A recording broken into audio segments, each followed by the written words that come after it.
Merci d'avoir cliqué sur la vidéo. Si mon travail te plaît, n'hésite pas à liker, partager et à t'abonner, bien sûr. Et pour le reste, j'espère que la vidéo te plaira. A plus. Bonjour à toutes et à tous, c'est Céline68, j'espère que vous allez bien les amis. Aujourd'hui, vidéo, désolé, je suis dans la voiture, en plus vous devez certainement entendre la pluie qui tombe. C'est la merde. Bref, aujourd'hui, vidéo, on va revenir sur Toys for Bob, qui malgré son départ, qui a voulu son indépendance après le rachat d'Activision Blizzard, fait quand même un jeu à destination de Microsoft. Je vous en parle tout de suite. Et ça va faire taire beaucoup de trolls et beaucoup de mauvaises langues qui pensaient que c'était terminé.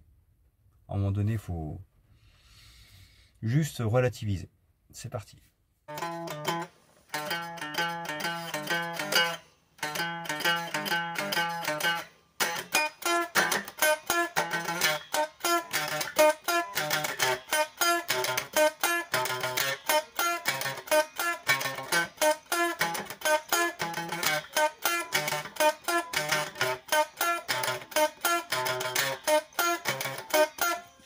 Les amis, pendant que je parle comme d'habitude, l'article sera par là ou là, bon ça dépend comment je vais le mettre. Comme vous le savez, lors du rachat d'Activision Blizzard,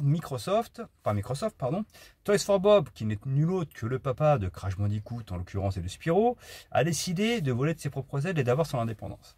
Alors, lors de cette annonce, beaucoup de trolls, de mauvaises langues, de personnes qui ne réfléchissent pas beaucoup, pardon, disait que justement que Microsoft, ça y est, ils ont acheté le studio pour s'en débarrasser, que ça va être la guerre, qu'en fait ils ont acheté Activision Blizzard mais ça va être Walou, tous les studios vont se barrer.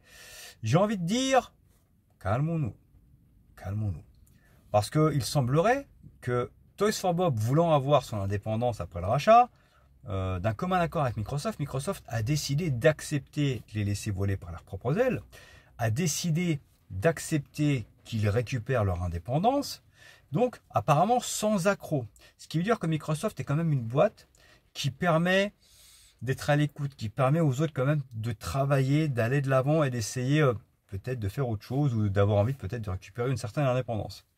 Sauf qu'on se rend compte aujourd'hui, et c'est prouvé, que Toys for Bob, malgré le fait qu'ils aient décidé d'avoir leur indépendance, sont en train de faire un jeu à destination de Microsoft, des plateformes Microsoft, en l'occurrence, on pense aussi le Game Pass.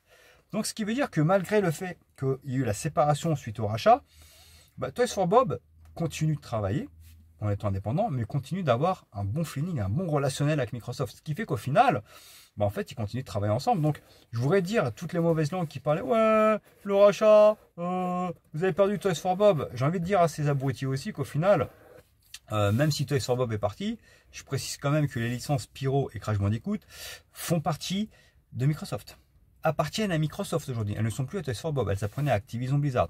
Appartenant à Activision Blizzard, Microsoft a racheté Activision Blizzard. Les licences Spyro et Crash Bandicoot appartiennent à Microsoft. C'était juste Toys for Bob qui avait décidé de prendre son indépendance.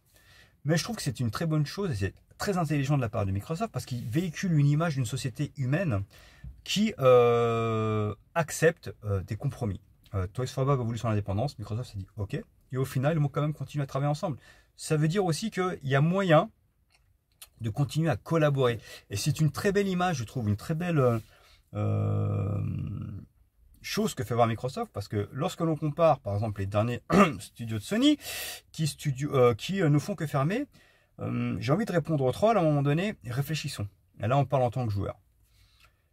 Pour moi, il est une catastrophe aujourd'hui de travailler ou d'être acheté par Sony ou par Electronic Arts, je précise quand même, parce que ce sont des studios qui ferment à tour de bras. Dès que les choses ne vont pas dans leur sens, ils vont fermer.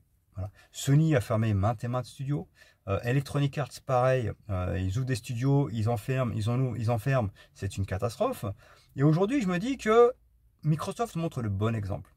Ils ont racheté des studios, et au final, même en donnant une indépendance à l'un de ces studios, ils continuent à avoir ce relationnel, cette confiance mutuelle où Toys for Bob dit ok, mettons que je suis indépendant, je vais faire un jeu pour Microsoft malgré tout. C'est un signe de confiance, ça veut dire qu'il y a encore cette possibilité d'avoir ce relationnel, cet esprit humain dans le gaming et pas uniquement l'aspect financier. Je ne suis pas en train de dire que Microsoft c'est des bisounours, ils ne pensent pas à la thune. Hein. Mais ce que je veux dire c'est que ce message-là véhicule une très belle chose, c'est que le respect peut encore exister. Donc j'ai envie de dire, toutes les personnes qui pensaient que Toys for Bob partaient parce que justement ça n'allait pas avec Microsoft.